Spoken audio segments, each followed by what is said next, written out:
What's up, duelists? Your boy is back, and this time with 50 card Gladiator Beasts. I showcased this deck a little bit in my Gauntlet versus Totagon yesterday. If you watched that video, you're a real one. I don't make the rules, but you're definitely a real one if you watch that one. It was 5 matches, 10 different decks with Totagon. Very pog video. Check it out after this one if you haven't already. This deck is super based. I played it in an 8-man tournament. I'm going to show you guys the replays of that 8-man tournament. But one thing I want to mention is I will be at TwitchCon this entire weekend. So if you want to meet me and your other favorite content creators, all of us will be at TwitchCon Friday, Saturday, Sunday. Find us. Come say hi. I'll see you there if you're going. I don't know if you're going. I don't know if you guys go to that kind of thing or if you're like Chads and you don't really care about that. But you know what? You're my viewers. You guys might be there. I don't know. Who knows? If you are, come say hi. All right, let's talk about this deck. It's basically my 40 card Gladiator Beast deck, but with a lot of steroids in it. We got triple Legacy, triple Hedge Guard. Now I've noticed that this card is pretty good in the aggro mirrors, but it's pretty bad in like the value grindy mirrors, like versus Frogs and versus. There's a few other decks where this card is not that good. But I think it is worth maining it in this metagame. The 2100 defense is actually really nice. It's super good at stalling out versus Hero Beat. It's super good versus Blackwings, and I've just been very impressed with this in the current metagame. That being said, there are definitely some metagames where I would not want to main deck this configuration, but I do like the 4 hand traps plus Legacy of Yatagarasu combo. Sideboard, I've got triple Thunder King, double Cyber Dragon, double Honest. I'm not sure if the double Honest is really worth siding in, but I've been very impressed with the triple Thunder King, double Cyber Dragon side. Gotta have the second ready Ari. He comes up too much in so many matchups. Super Polys for heroes, Gemini, that sort of thing. Trinade is for heavy backward decks. Dust Shoot, Dust Tornado, Icarus, and Torrential are catch-alls. The third Icarus actually comes in quite a bit. I actually sided this in almost all of the time. I think having 2 pre-board and then having 3 post-board is really solid. So, yeah, I'll go ahead and hop into the matches. Like, subscribe, you know the vibes. You know the vibes. If you aren't already subscribed, like, what are you doing? What are you doing? If you aren't already subscribed, you watch the videos. I think like 40% of you guys aren't subscribed. That's criminal. That's criminal. All right. Match 1 versus Sevilla. I do win the die roll versus Sevilla. Shout out Sevilla. Sevilla's like one of the coolest people I know. Really, really active member in the Discord. Really, really active player. So, strong player. Sevilla always grinding locals and doing some cool stuff. So, open up with the nice Icarus Equest, which is just great to open. When you're playing 40 cards, you never open Icarus with a Wing Beast, but when you play 50 cards, for some reason, it just works out perfectly. We've got 1 compulsory, 1 book. These cards are -1s, but Gore's is kind of a +1, and Heavy Storm is a +1, and Icarus could maybe be a +1. So we have ways to offset this card disadvantage. I just draw it and say go, because we have Heavy Storm and Gore, so there's really no reason to play any of my cards. Next turn I can like Heavy Storm attack with the quest, figure something out. I'm not really sure. This turn we draw Legacy, and once again, no reason to do anything, just set the Legacy and pass. I think some players need to get more comfortable with doing nothing. Here, Sevilla goes for the Terraforming, grab Gear Town, goes ahead and sets Gear Town, sets another field spell, activates Gear Town, and so now Ancient Gear Gajiltron Dragon's coming out. And I have a couple ways of dealing with that. I have Icarus Attack, I have Compulsory, I have Book of Moon. All 3 of these ways can deal with it. Book of Moon is the softest way of dealing with it. But I can't let him go to the battle phase without activating Legacy. There is a start step at the beginning of the battle phase where I can activate Legacy before he's able to declare an attack. So at the start of his battle phase, I'm going to activate Legacy. And I'm going to hope that he either plays into my Gores or, either outcome's okay for me. Like, he plays into the Gores, like, that's great. And if he doesn't play into the Gores, then I don't take 3,000 damage. So either way, I'm big chillin'. He gets the Ancient Gear Gajiltron Dragon. So one thing I really like about my list, let's pop back to the list real quick, is that we have a really, really large number of ways of dealing with a resolved threat. So if you look at, like, our ways of answering resolved threats, we got triple Smashing, triple Book, double Icarus Compulsory, so that's 9 ways to deal with a resolved threat. And then Mirror Force 10, Shrink 11, and then of course Tiger Prisma is sort of 12-ish, Rescue Cat sort of 12-ish, Tiger plus Glad is sort of 12-ish basically. So we have a lot of ways of dealing with resolved threats. I think that's the biggest issue with Gladiator Beast is when your opponent sticks a big monster, it's really hard to out it. So I think you need to maximize the number of ways that deal with resolved threats and minimize the ways that like stop things that are at specific points in time. Like, I actually don't think 3 War Chariot is necessary at all. I think, especially if you're playing Cat Samnite, you really only need the second War Chariot. You might even go down to one. I actually find myself siding out one of my War Chariots almost all of the time. One thing I've noticed with this deck is that the Equest loop that people talk about all the time is Equest Chariot looping, which is good, don't get me wrong, but the best loop actually is Equest bring back Equest to set up for your Icarus attacks. That is the most disgusting loop, because then it just turns all of your Icarus attacks into pop 2s with no downside. And that's the most disgusting loop. That's where you want to be. You basically want to be in the Equest, bring back Equest, have Icarus attack loop. That is so much better than War Chariot. Icarus attack is just a better card than War Chariot, and generally speaking, that's where you want to be. Anyway, back to the game. I Legacy start step, and I draw into Morphing Jar, so my hand's just like really stacked. Passes a turn. Oh, Mausoleum's out Titanial, then passes the turn. I draw into Smashing Ground. Once again, another way to deal with a resolve threat. So we're actually big chilling here. Before we drew the Smashing Ground, which is one of the MVPs, a lot of people also aren't aware that Smashing Ground used to be on the limited and restricted list for a very long time because of how powerful of a card it is in these low power formats. Smashing Ground is by far one of the best cards that not a lot of people play. Like, this is like one of the best cards you can just throw in your deck. Most decks would love having like a random Smashing Ground or 3. And this deck is no exception. So yeah, we just slapped that Heavy Storm in play. Sevilla does chain double Reckless, however. So Sevilla's going to drop to 6 cards. And Sevilla's going to have a very threatening board. How are we going to deal with it? Couple of options. Number 1 is Smashing Ground. That's going to destroy Titanial. Now, Smashing Ground is really powerful because it doesn't target, so Titanial can't negate it. But even if it could negate it, it would still be the same exact outcome. And I'm thinking we're going to compulsory the Ancient Yugioh Dragon. So what else we set is really up to us. I'm thinking maybe just set 3, set the Equest, but I'm not sure. I think this could be wrong, but I want to set 3, set Equest, and just kind of vibe. Maybe he'll think it's a Morphing Jar, and I'll be able to Icarus some back row, basically. Pass the turn. He activates Trade-In, pitches Ancient Yugioh Boy, draws 2 new cards, and then goes to the battle phase, and I say start battle, compulsory the Ancient Yugioh. So Sevilla is now at 7 cards in hand. Let's go ahead and take a look at Sevilla's hand. A lot of interesting cards here. Got Gear Town, which is pretty good. Got Bottomless, Dust Shoot, which is pretty good. But the rest of the monsters just can't be summoned. Eotos can't be summoned when there's monsters in the grave. And these other monsters, obviously, you get the idea. Gonna set to pass. We're gonna end phase Icarus, and Sevilla is actually gonna concede. I think that was a bit of a premature concession from Sevilla because we actually didn't really have a way to play the game or pressure, and Sevilla was still at the healthy life total of 6,000. So Sevilla definitely could have waited a little bit more just to get information on our deck. I think at that point, you can just play draw go, just pass a few more turns, get some more information, and then go to the next game. I understand maybe being frustrated, but definitely a premature concession. Game 1. Game 2, we open up with Bestiary, Cyber Dragon, Starlight Road, that beautiful, beautiful Smashing Ground, and of course Murmillo. You got to draw this once per match. It's just mandatory. Going second, here comes double Terraforming. Now for sideboarding, I did side in triple Thunder King, double Cyber Dragon, double Honest for this matchup. I also did side in that third Icarus attack, the Dust Tornado, the Torrential Tribute, as well as the Trap Dust Shoot. So I brought in pretty much my entire sideboard, and I sided out a lot of stuff. I sided out, I believe, Shrink, triple Hedge Guard,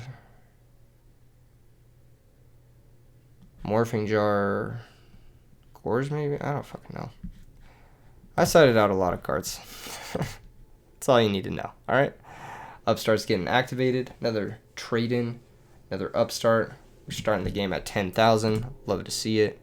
Set. Sevilla, I said technically you got to set it, but I know Sevilla is shortcutting here because we know each other. I know Sevilla knows this, so I'm not going to like be weird about it or whatever. Pays another 2,000. Normal summons that Christia, and I'm like, oh shit. Actually, now that I'm remembering, I didn't side in the Icarus because I saw Titanial, so I didn't know if he was on like more plant stuff or not. So I think I actually sided out an Icarus, if I remember correctly. And I did leave in the Hedge Guards instead. I might have sided out one Hedge Guard, one Icarus, something like that. But that's because I saw Titanial, and I was like, I'm not really sure. But yeah, we drew Book of Moon. I definitely think I sided out one Book of Moon as well. I just sided out a bunch of the targeting cards, like one-ofs, because I didn't really know what Sevilla's deck was doing at this point. So here we have a lot of options. If we smash and ground, Christia goes to the top of the deck. And then he can actually summon the Christia next turn. But I think it's just our best play to smash and ground anyway. And the special to Cyber Dragon. Synchro off into Chimera Tech Fortress with his Ancient Fairy Dragon. What is it? Ancient Gear? Fucking. Ancient Chimera Tech Dragon Fortress. Gajiltron. Gajillionaire. Anyway, we're going to summon Murmillo, get this boy back in the deck. Now, what's going to happen is we're going to deal 2,800.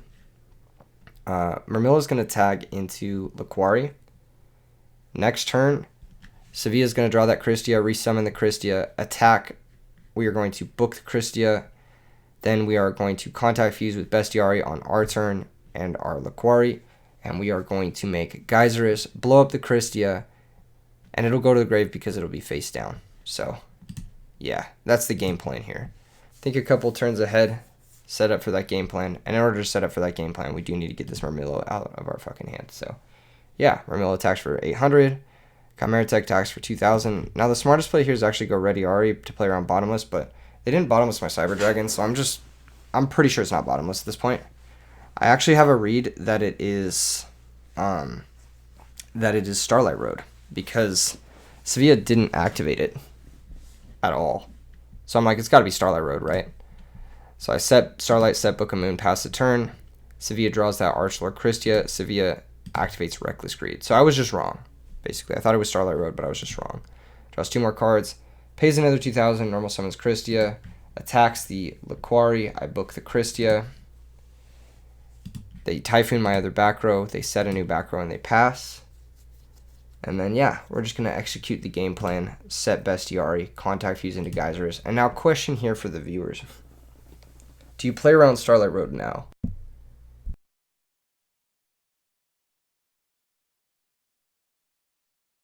Because this is something that I'm not sure about. I'm not sure if I would have or if I wouldn't have.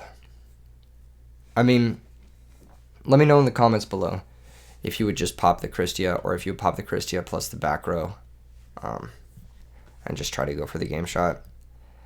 I don't know if I would have. I think I would have just popped the Christia. I think I would have played around the road. I don't know why. I don't know why. We have no real reason to believe that this deck even plays road. We know it plays triple Reckless, so it's most likely to just be another Reckless. But for some reason in my heart, I thought it was a Starlight Road. And I think it's because I drew my own Starlight Road this game. I think that's the reason I was thinking about Starlight Road. And that's something I think I need to think about. Anyway, Sevilla concedes, reveals that it was Mirror Force. So if I had continued this game, if Sevilla didn't prematurely concede, and I just popped the Christia, you'll notice the hands. We blow up the Christia. We get Mirror Forced. Next turn, Sevilla pays 1,000. Normal summon Spell Canceller. All of a sudden, I lose. Oh.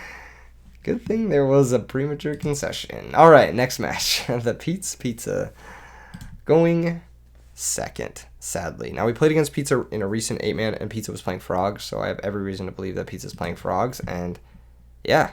Not that it matters, because we were told immediately. So I'm still going to activate, go get Swap Frog, and this is an interesting play, but it basically tells me he has nothing he can normal summon in hand. So I know his hand is nothing normal summonable, otherwise he would have gone for the full Substitute action. He goes -1 to get the Treeborn in the grave, which is beautiful for us. Pitches high value Ryza. We are able to just summon Hop, attack for 7, tag out, go grab Ready Ari, and this is why Glads beats up on Frogs. Because they summon the swap, they send the guy, and they're like, I'm the Frog deck, I have 1. And then you tag in a Ready Ari, and you're like, I am the Glad deck, I have 1. And then you set 4 cards, and then your opponent's just like, bruh. But they have main deck Soul Exchange, so it's a game. I do chain that compulsory, returning my Ready Ari. Game 1, it's important to protect your Ready Ari. Now, Soul Exchange is not the worst because it'll hit the grave, but you just want to have that guy in circulation if possible. Sets monster passes. Here comes Ready Ari, tag into Murmillo, blow up the Substitute. Tag into Murmillo in defense because we know he has Swap Frog, he can attack over the Murm. But then on our turn, we can go Proving Grounds, attack over the Swap Frog, and then tag into Ready Ari, banish the others, Treeborn. He has Brain Control, so he has 2 of his main deck steal effects. Brain Control and Soul Exchange are the 2 best spell cards versus Gladiator Beasts, normally speaking. Why? Because Gladiator Beast players love to max out on Chariot and like other protection effects like Trap Stun and garbage cards like that. And when they have those cards, it turns Brain Control and Soul Exchange into massive 2-for-1s because the Brain Control removes the monster and also shuts off the Gladiator Beast War Chariot. So that's why I don't really like War Chariot. It really only works when you're already beating someone's ass. When you're behind or at neutral game states, which is like 100% of the time with Glads, Chariot's bad. So I think that 2 Chariot is the perfect number for Glads. Honestly, 1 is probably fine, especially in this metagame with like Black Wings and Hero B, where Chariot's like kind of a brick anyway. Take some Ramillo, sacks for Thestalos, hits my Proving Ground, because of course, why would they hit the Hoplomys? We do Chain Bottomless, draws Darius, normal hop, attack for 700, rinse, repeat, tag into E-Quest, I believe. Add back the add back the Murmillo. He's an important little guy to have. Now, I know that he's out of Soul Exchange and he's out of Brain Control. What are the chances he can out one more monster? And the answer is he has another spell. He has a creature swap as well. I'm like, damn, that's pretty impressive. He had all 3 spell cards that dealt with they're basically removal spells, but unfortunately for the Frog deck, they don't have the raw power of Smashing Ground. They just have these like really situational like removal spells that require you have a combo piece. So even despite getting removal spelled 3 times in a row, which is like worst case scenario for Glads 3 times in a row, we're still crushing it card advantage wise. We draw into Bottomless. We have Darius to run over the E-Quest, thankfully. Tag out. He's going to drop Trag, but I don't really give a shit about Trag. Can't even attack over the Ready Ari. I'm just going to go Ready Ari, banish that other Treeborn just so he can't get the Treeborn value, set Bottomless, and pass. He can crash with the Ready Ari. I don't really care about that. The only awkward part is if he steals it, but then if he does, Trag becomes 600, and then I can summon Ramillo and run over the Trag. So it's totally fine.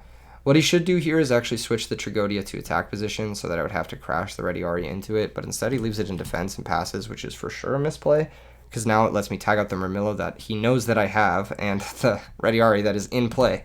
So he definitely should have switched it to attack position. There's actually no reason not to do that.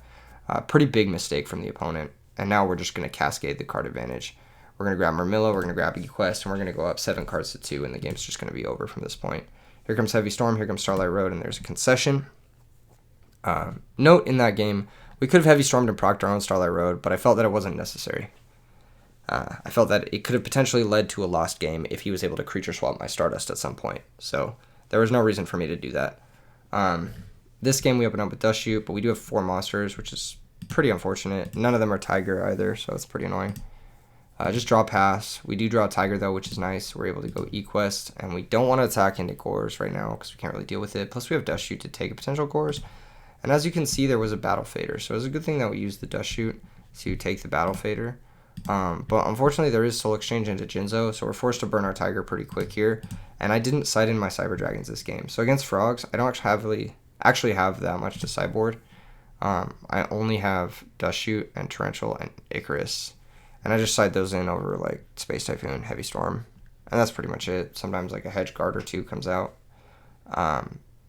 Yeah, but because he has Jinzo and he has more of that sort of stuff. Oh, also, yeah, I bring in Ready Ari. So I bring in Torrential, Dust Shoot, Ready Ari, Icarus, and then I side out Space Typhoon, Heavy Storm, Call of the Haunted sometimes, and then Hedge Guard. And then I side out the other 2 Hedge Guards if I bring in the Cyber Dragons if they have Jinzo, but it's only if they have Jinzo. And because I see Jinzo here, I'm like, okay, next game, I'm going to bring in my Cyber Dragons. It's also good if they have their own Cyber Dragons to counteract our offense. Soul Exchanges into Jinzo. We draw Solemn, which is pretty fucking good. We go Tiger, boom, Murmillo pop, set Solemn after we tag out. A little bit of an awkward spot, but we just go E-Quest, add back E-Quest. And this is the real E-Quest loop. E-Quest, add back E-Quest is fucking crazy. Set Solemn, he draws Fiend Sanctuary, which is pretty good. He goes Fiend Sanctuary, enemy controller, take E-Quest. So he got Dust Shooted, but he hits the perfect top deck, which is Fiend Sanctuary. I don't think there's really anything else in his deck that would have been able to allow him to play this turn. So he's going to take this, but we were forced to Solemn this because then he can go sack for Caius. I could have waited and then Solemn the Caius. I think that would have been maybe a little bit better of a play. But there's a chance he goes like attack and then I don't know. I think we should have waited. In hindsight, we definitely should have waited. Passes a turn. Here comes second E-Quest. We just want to get these boys back in the deck. Hit for 32. tag skis, but then I realized my Laquari's in my hand, so I have nothing to grab but another Hoplomys. However, at this point of the game, I'm kind of crushing it. He has no plays, and he basically needs to top deck Brain Control or Soul Exchange, which I'm assuming he has maybe 2 or 3 copies left in his 33-card deck to even have a chance this game. If he doesn't top deck one of those cards this turn, he loses next turn. And as you can see, he does. So both games having Brain Control, Soul Exchange, plus additional spell plays, which is pretty annoying. I'm not going to lie. He's able to Brain Control, take the Gladiator Beast Hoplomys, sack for Caius, target on Laquari, and attack for 2400. On our turn, we do pick up that War Chariot, normal summon Laquari, and set 2.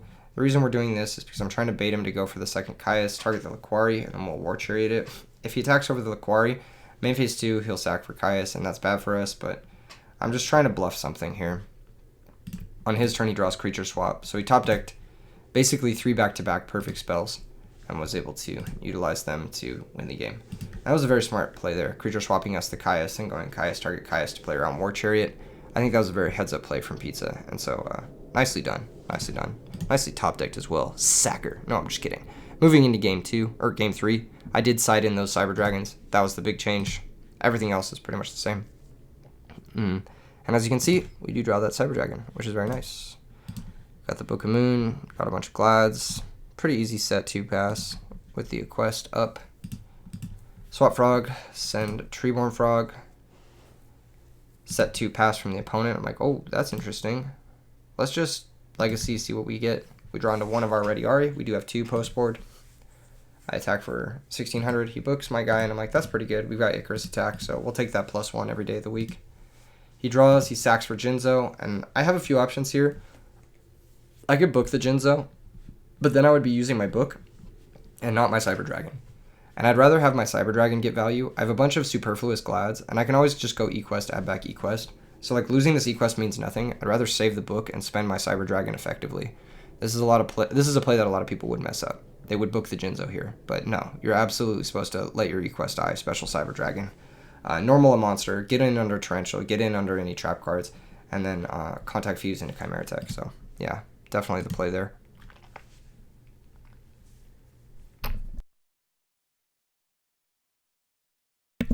What happens here? I forget. Oh yeah, Cyber Dragon. Yeah, we special Cyber Dragon, normal Ready Ari.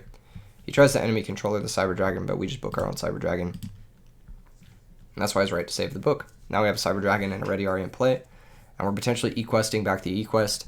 And yeah, we just got the Cyber Dragon in play, where we normally wouldn't have had it. Attack for 12. He does have Battle Fader, which is annoying, but we can just pass. No reason to set the book here, because Bottomless Icarus will stop just about anything. So there's no reason to commit further into Heavy Storm, plus I need the reactive ability in case he does go Heavy Storm into a Monarch. Here comes Swap Frog. Swap Frog sends, Substitoad, bounces, activates 1/1, goes for the dupe block. Pretty crazy stuff to leave 1/1 in versus Glads going second, but it worked out. Worked out well. Gonna go into double dupe, pass the turn, but we do have that Book of Moon, so we are gonna Book of Moon the Dupe Frog. And this is all because we saved our last Book of Moon, which is amazing. So we're gonna go Dupe Frog, book the Dupe Frog, run over the other one. He's gonna add back Swap Frog. We're gonna get double tags here. Ready R is gonna tag into E-Quest. E-Quest is gonna draw me another E-Quest. And yeah, we're just gonna crush this one. Grab back that E-Quest. Darius gonna go back in the deck, grab Ready Ari, hit that other Treeborn, pass the turn. Again, don't want to set too far into Heavy Storm. Not the other Treeborn, one of the Treeborns. Just trying to make work on those while we can. Here comes Vanity's Fiend. I should have bottomless this Vanity's Fiend. It was actually a misplay not to. But then I realized if I bottomless this and then I run over the Dupe Frog and then he Battle Faders me again and then he doesn't bring back Treeborn Frog, I'll be forced to Icarus one of my own monsters. So I think I'm pretty okay with just Icarusing here actually. And this is, again, this is the busted loop. You have the E-Quest plus Icarus attack, free Icarus attack loop. It's so broken. This is actually the best part of Gladiator Beasts. People don't realize that this is like the reason to play the deck, but it totally is. It's not War Chariot. War Chariot would have done next to nothing versus Vanity's Fiend there. Icarus attack, crushing. Swap Frog getting special summoned here just to stay alive. He's going to creature swap once again just to stay alive, giving us the Swap Frog. We're going to draw a Test Tiger. I'm going to normal that E-Quest. I'm going to attack the Gladiator Beast Ready Ari. I'm going to attack for 1,000. I'm going to attack for 21. Main phase 2, I'm actually going to preserve my Cyber Dragon. Well, I'm going to tag out first. I'm going to go get E-Quest. Actually, no, I'm going to get Ready Ari and banish this Treeborn. So we're just going to banish the Treeborns. We can always get Equest back to Equest at a later date. Swap Frog is going to bounce my Cyber Dragon to preserve it against enemy Cyber Dragons. We have Bottomless to stop it, even if he does have it, but you just want to be able to stop it. You know what I mean? You just don't want to deal with that. Maybe he has a machine monster like a Cyber Valley. He normal summons that, and he makes a Chimera attack, and all of a sudden I'm losing. I don't really want that to happen, so I just preserve it, bounce my Cyber Dragon, play it safe. I'm going to win the game no matter what. And next turn, I could even make a Heraclinos with Test Tiger into Secutor, and having the extra card in hand versus Heraclinos is actually pretty nice. Set the Compulsory, he summons the Swap Frog, he crashes, which is fine. Draw Trap Dust Shoot, no reason to set that, because once again, we are going to try to make that Heraclinos here. We're going to go Secutor attack for 400. He has Battle Fader. I'm going to Compulsory this in the draw phase to play around a drawn Monarch. There's a lot of reasons not to Compulsory here, but most of those reasons are gone. It's like Junk Synchron versus Monarch. If he draws Junk Synchron, it's better to wait on the Compulsory, but if he draws Monarch, it's better to use it immediately. And there's more Monarchs in his deck than Junk Synchrons, so yeah, he passes the turn. We Proving Grounds. Normal Summon Laquari. Attack for 400, attack for 18. Go ahead and use the Secutor ability. That's going to grab us Equest Darius, special summon back the Ready Ari.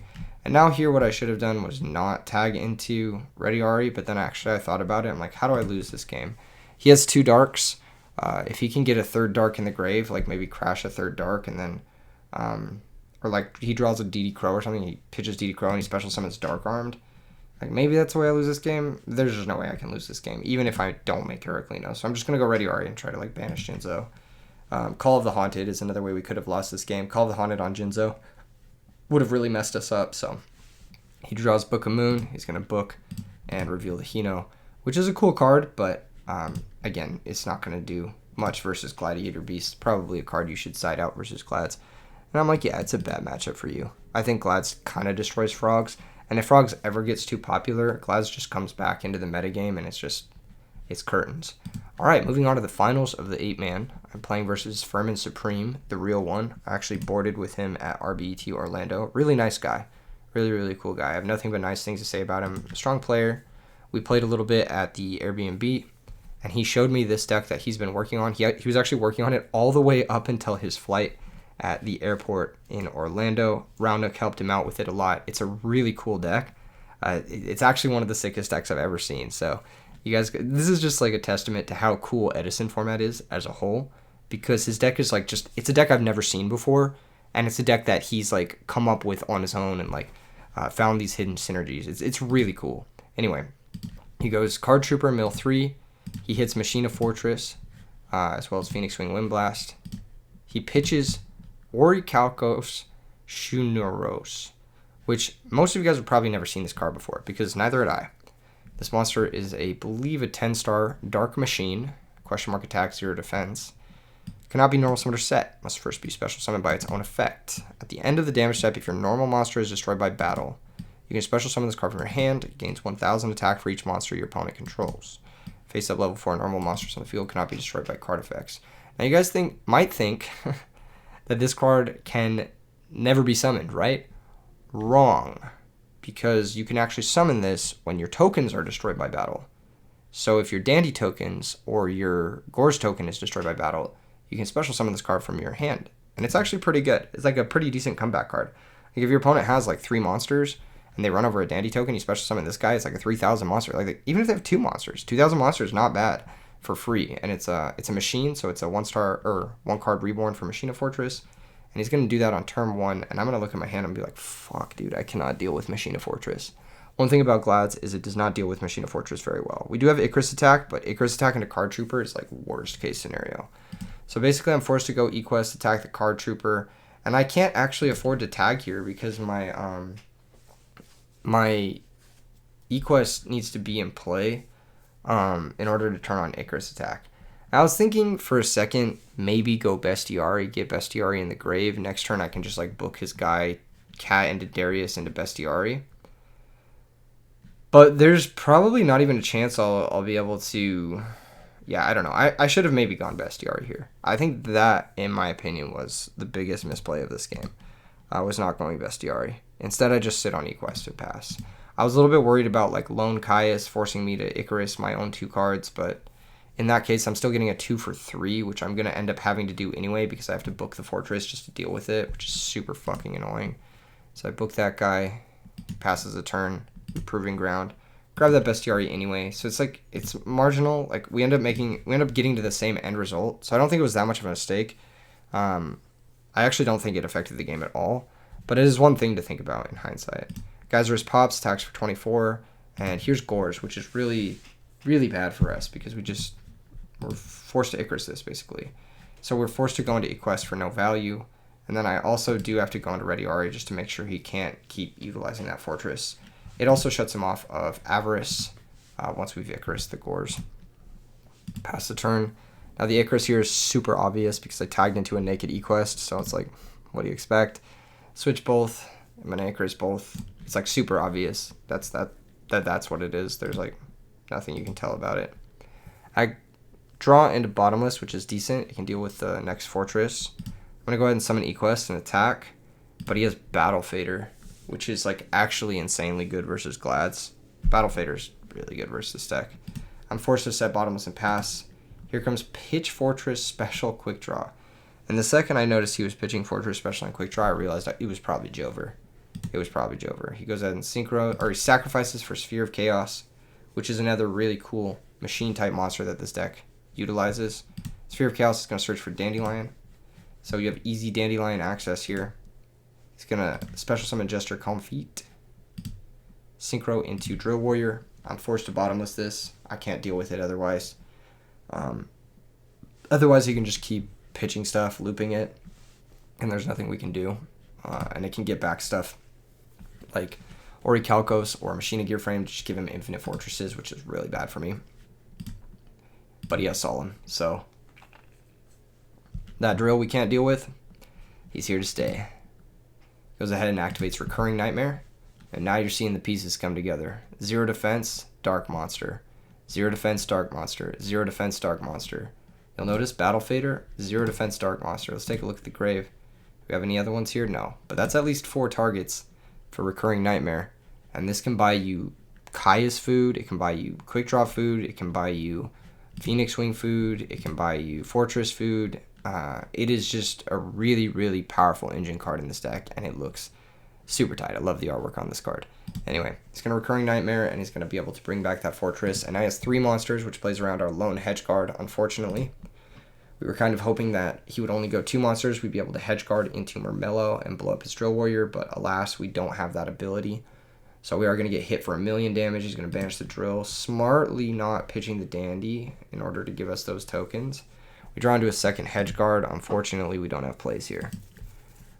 Hedge Guard, not very good against Machina Fortress, unfortunately, because it just gets us 5 for 1 when we go into Murmello and we target Fortress. So that's going to be this game. We're going to go to the next one. All right, next game. He says lots of lines for that big thing. His last turn did have a lot of lines, and he thought for like solid 2 minutes on it, but that's one of those turns where it's like pretty acceptable to think for that much because he had 7 cards, and it was the big turn of the game. I feel like some people will slow play with like 1 or 2 cards in hand. It's just like, come on, bro, like take your turn. But I think the biggest things happen when you have like the most options, and that's like when it's the most understandable to take like a minute or 2 to think. This game we are going first. We do open up with Ready Ari, Test Tiger, Trap Dust Shoot. So we have perfect information from the Dust Shoot, and we have Double Sweeper, which is hella nice. We're gonna go ahead and open up with Trap Dust Shoot, Torrential Tribute. We're gonna Trap Dust Shoot him. The reason we don't set the Mirror Force is because this card is reactive. We can wait till he has cards in play in order to Mirror Force him. And then Torrential, we want to have it set down as early as turn 1 in case he goes for a big Fortress push. We Dust Shoot him, and unfortunately his hand's very fucking good. He has both Card Trooper and Machina Gear Frame. These cards are good pressure. And then he has Orichalcos plus Sphere of Chaos. Our hand can't effectively deal with a repeated Machina Fortress. And he has Typhoon plus Solemn to keep that Fortress around. So we have to take the Gear Frame here. We don't have a choice. So we take the Gear Frame. He shuffles his deck. And then he elects to go for Card Trooper Raw into the back row, which I think is a decent play here. He's going to mill 3. Because we took the Gear Frame, it tells him that we don't have a D Prison. Either that, or if we did have a D Prison, he'd still be able to mill 3 with Card Trooper towards a Machina Fortress. He hits Dandelion, which is pretty bad for him usually, but in this circumstance, it's actually not that bad because he can just solemn our normal summon and then we're super far behind. He attacks for 19. We're not going to Torrential there on the tokens because it's just, there's no reason to. We can just wait for the next normal. He sets 2 passes. We draw a quest. Or no, we draw Icarus. We summon a quest because we know he set Solemn Typhoon, and Equest is going to get Solemned. And this is really bad for us because now we're going to take at least 1900 next turn unless we want a Mirror Force Card Trooper, which is the worst thing in the world. So, yeah, this is really bad. We're just falling super far behind. He has Typhoon to sort of blind snipe something. So what I'm going to do is I'm just going to hope he blind snipes the middle card. I'm going to set Icarus first, then set Mirror Force. So I'm going to set Icarus, set Mirror Force. He blind snipes, and he does hit the Icarus, thankfully. I knew there was a higher chance he would hit one of the early 2 sets and not the first one, because the first one's most likely to be chainable because it is actionable, whereas these 2 are not actionable yet. But in hindsight, it's actually best for him to hit the first one because the first one is most likely to be Bottomless Trap Hole or some sort of banish spell to deal with Machina Fortress. So he hits Icarus attack there. I think a slight misplay on his part, or a slight mistake on his part not hitting the old one. The new ones could both also be bluffs trying to bait the Typhoon because I do know about it. He draws into Mirror Force. He activates Card Trooper, mills 3, attacks for... No, he doesn't attack. He sacks for Sphere of Chaos. And this is where I get him with Torrential Tribute because I just don't want to take 500 damage. 5 million damage. What is it, 35? Yeah, it would have been 3,500 damage. A little bit of an issue here where... what would happen here is he activated the Sphere.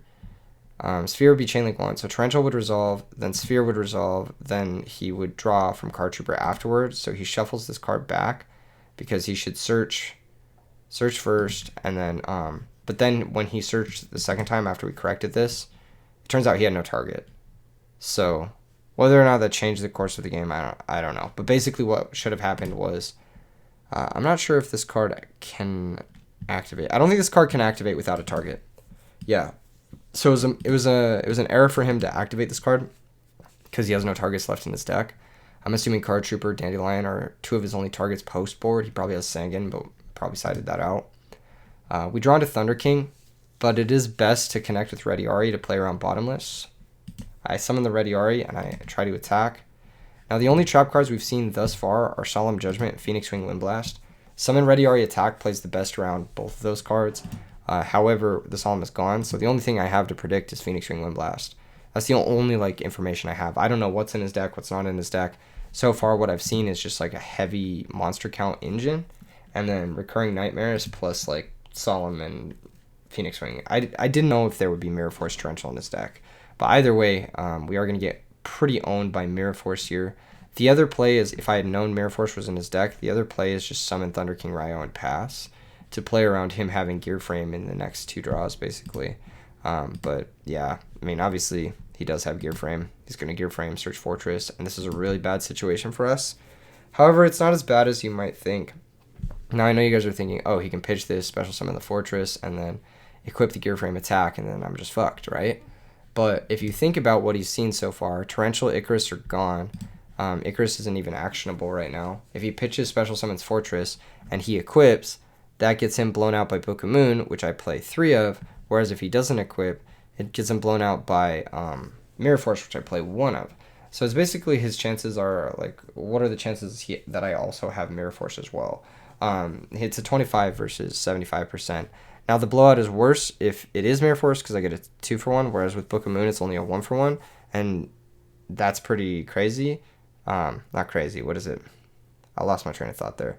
Another thing he could have been thinking of was Deprison as well. So if he equips the Machina Fortress to the or the Gear Frame to the Fortress, then attacking in Deprison is actually really bad. So it's 75% for sure, and then potentially even more than that. It's potentially a 12.5% chance that he's playing into the right card or something like that by equipping. So he's actually not going to equip, and he's going to play nicely into Mirror Force.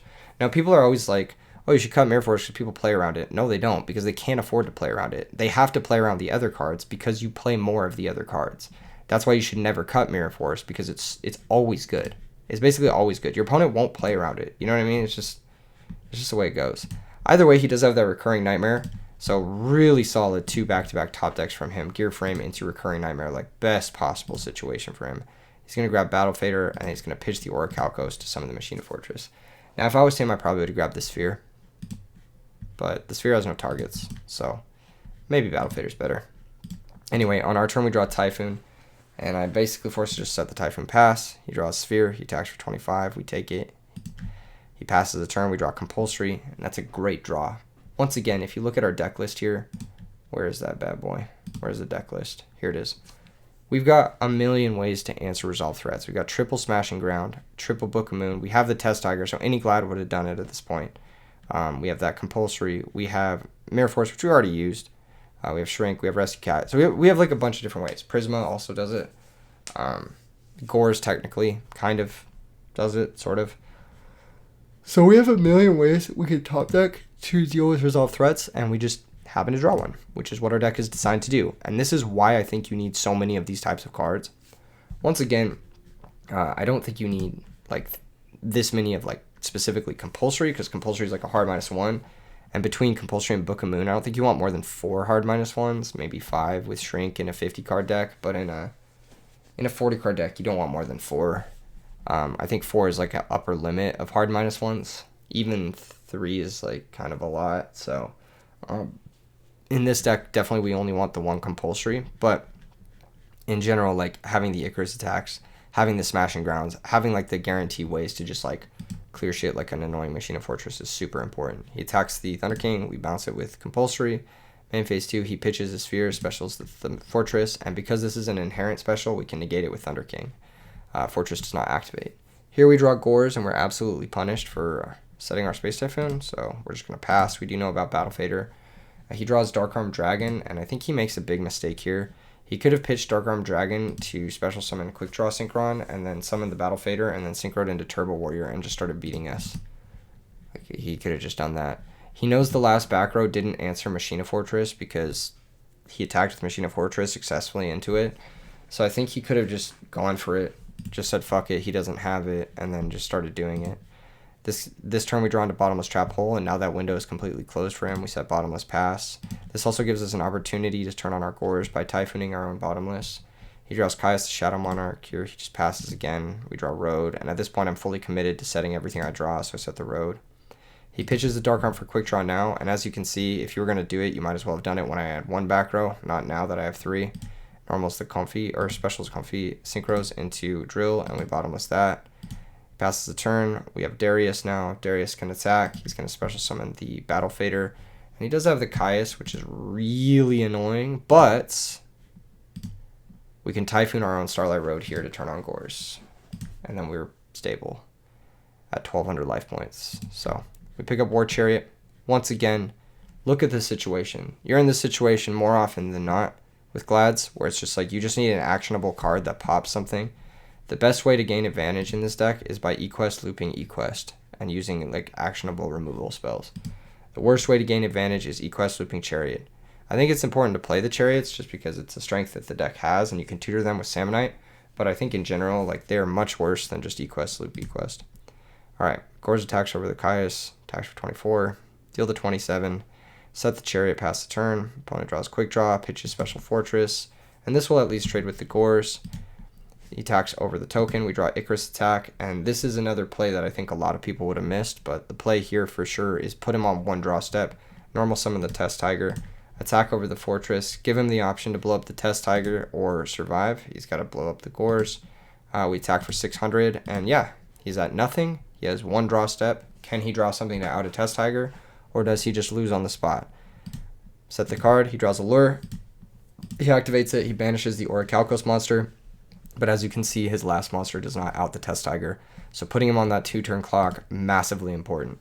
And we are going to move on to game 3. That was a very close game, but I think because our deck list is designed to have that many actionable spells, that many cards that can respond to resolve threats, we were able to top deck the things we needed to top deck in order to win. This game, we are going second though, and this matchup is very bad.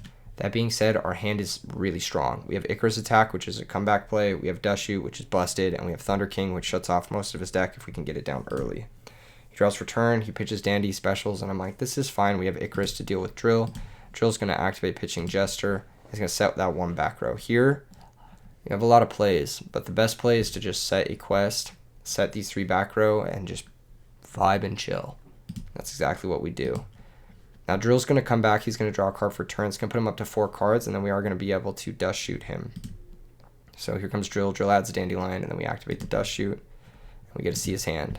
He's got Orichalcos Syndrome, and he's got Dandelion, Solemn Judgment, and Torrential Tribute. Now clearly Solemn Judgment was the draw for turn, which means his other back row is a Nether Sweeper. Now what he should have done actually last turn was set the Torrential Tribute, not the Bottomless Trap Hole. It's much better to set the Torrential Tribute first, because what if I have something like, I don't know, Rediari or something, I don't know, Hoplimus, tag into Rediari, set Chariot. Like, what if I just summon Rediari, set Chariot? It's so bad if you don't have Torrential. You should definitely set Torrential first. So I'm thinking the back row is Mirror Force, but it doesn't really matter because I'm going to Icarus it, whatever it is. Dust Shoot's going to go ahead and take that monster. And now he's put into a bit of a predicament. If he activates the Drill Warrior, he's forced to pitch a card. And then we are going to get a 2-for-3 with Icarus, which is the best feeling in the world. He's going to activate the Drill. We're going to chain Icarus. He still is pretty much... He still has to discard for Drill because the effect must resolve as much as possible. He's going to get 2 tokens. He's going to be able to set Solemn Torrential and then pass the turn. And now here is where this game gets crazy. So at this point, he has Solemn, he has Torrential. He has 2 ways to stop my plays. I have 2 plays, right? So how do we work this one? Technically, I have 3 plays. I have Bottomless to stop his first actionable response, and then I have Thunder King plus Rescue Cat. So the most powerful play in our hand is Rescue Cat. The least powerful play in our hand is actually Bottomless Trap Hole. But Bottomless Trap Hole can respond to something that Thunder King can't, which is Caius the Shadow Monarch. So getting Thunder King in play now is okay because it stops Gearframe Fortress, and then having Bottomless be actionable is good because it stops the other cards. That being said, if I summon Thunder King, he can Torrential, but then he's losing all of his tokens, and his Caius is no longer actionable off the top. And he gets Solemn, but then if he Solemns, he doesn't have Solemn for the Rescue Cat or for the Bottomless later. So his best play here is to not activate anything on the Thunder King summon to stay as actionable and as live as possible. So yeah, we summon Thunder King, we attack for token, and he makes the correct play. Don't spend a card on this Thunder King and just hope to top deck Caius or Machina Fortress this turn. He top decks Caius this turn. He's able to go for Caius, target Thunder King Ryo. And now he's actually put in a bit of an interesting spot here. Now what he should have done is actually Solemn this Bottomless Trap Hole. So we go for Bottomless Trap Hole. He should have Solemned that, retained the threat of Caius in play, and then attacked us for 24. If we have a Glad, we attack for the token. We're forced to tag into Murmillo, and then he could Torrential us there. Which is bad. Don't get me wrong. It is bad. But now, if I have a Glad, you're basically forced to Torrential anyway. And you do keep your Solemn, I guess, which is nice. And you keep your life points, I guess, which is nice. So maybe it's not the worst. Maybe it's okay. But if I had a Glad, what are the chances I'm not summoning a Glad last turn, right? So, I don't know. Anyway, this turn we draw Book of Moon, which is a pretty bad card. But we need to clear this token in case he top decks further Caius or something like Quick Draw or whatever. So I summon the Test Tiger and I attack the token. I'm going to set the Book of Moon and pass. Off the top, he finds Orichalcos Summoner and then passes the turn. We draw into Smashing Ground, which is the MVP of this deck. This card is literally Egyptian God card in this deck. We go ahead and attack for 600, apply the beats, pass the turn. He draws Fortress. And the one thing that's nice about this Tiger is that all of his threats at this point have to be played into the Tiger. Because if I ever draw a dude, then I can start going crazy. That being said, he does have Torrential to stop it. So he's going to pitch Summon Fortress, but this Tiger is functionally getting a card by having him discard the Orichalcos guy. So I've already traded the Test Tiger for a card and 600 damage, which is about as good as Test Tiger is going to get in this circumstance. He attacks over the Test Tiger. We take 1900, then he passes a turn back, and we draw a shit-ass War Chariot, which is terrible. So in this circumstance, we don't have any great plays. If we go for Smashing Ground... No, we do have plays. We do have plays. So basically, we know he has Solemn Judgment. We know he has Torrential Tribute. So what we're going to do is we're going to try to get him for a 2-for-1. The best way to get him for a 2-for-1 is by leading on Rescue Cat. If we lead on Rescue Cat and he Solemn Judgments, then we can Smashing Ground, and then his Torrential's functionally dead, and then he has no cards, and we've got Book Chariot, which is pretty good, and he's forced to Torrential our first summon, which is pretty good for us. alternatively, if we summon Rescue Cat and he doesn't solemn it, then we can activate it, go get Tiger Glad. We can tag out the Glad into whatever it is we want to tag it out into. We could go Murmillo, try to blow up the fortress, force him to chain the torrential there, but then he still has the Solemn, and we still have a bunch of like responsive reactive removal spells. So I want to try to basically force both back row and kill the fortress and end with a monster. That's kind of like the way I want this to go. And if I go Rescue Cat, tag into Murmillo, he's just going to chain Torrential, clear the Murmillo, and I'm not going to end with a monster. So I'm going to go Rescue Cat here, activate Rescue Cat, go Tiger into Sam Knight, and I think this is the best play here. Tiger priority activate, and then tag into Bestiari. Because he can't Solemn here at this point, we have a 50-50 of just hitting the Solemn. And then if this resolves, then let's say this resolves and it clears the Solemn on the 50-50, we can attack, tag into a quest. Well, we would Smash and Ground first, obviously. Smash and Ground, attack, tag into a quest, add back a quest, and then even if he does Torrential, we have the quest in hand. So we do end with a monster, which is where we want to be. And if we don't hit the Solemn, then we can lead with Book of Moon, bait the Solemn, and then go for Smash and Ground afterwards and clear all of his cards, put him down to 3,700, attack him for 15, tag into E-Quest, add back E-Quest, and you guys get the idea. So here he goes. We go for the 50-50. We hit the Torrential Tribute. We book the Machina Fortress, baiting the Solemn. He activates the Solemn, obviously, because he can't allow me to attack and then tag into Murmillo and blow up his fortress after setting my hand, because then he loses his fortress for nothing. He's staring down a Glad with 2 back rows and a Solemn. So, I guess he would have a Solemn, but a Glad and 2 back row with just a Solemn. So yeah, he activates this to protect his Machina Fortress, but we do have the second removal spell. We're able to attack for 1,500. We are able to tag into E-Quest, or we actually go Ready Ari here to play around top deck Orichalco Summoner. This is like the best thing for us, basically, because the way we lose this game is he's able to bring back Fortress. And then anything else, just about anything else that he draws off the top that can beat Ready Ari, we have War Chariot for. And so we are going to banish the Fortress, set War Chariot. He draws Recurring Nightmare, he's going to be able to play it, but because we banished that Machina Fortress, because we went for the Ready Ari, and we recognized exactly what it was that beats us on the top deck, we are able to come out on top of this exchange. That was a really, really hard turn to navigate. I think that was like one of the hardest turns to navigate that I've had, because there's so many options. When you have that Rescue Cat there, like you can basically go like a million different lines. But that line I think was the best to get us the exact position we wanted in order to clear everything and end with a Glad and a War Chariot in play. And that's exactly what happened. And then we top deck lethal and we win the match, which was insane. What an insane match. I said it was a crazy set. He said very well executed. Shout out to Furman Supreme. Shout out to all my opponents in this 8-man. It was a blast playing against them. This was definitely one of the closest games I've played in a very, very, very long time. And it was really, really fun to find that sequence there. So let me know what you guys think in the comments below, and subscribe if you enjoyed this video, and I'll see you in the next one. Peace.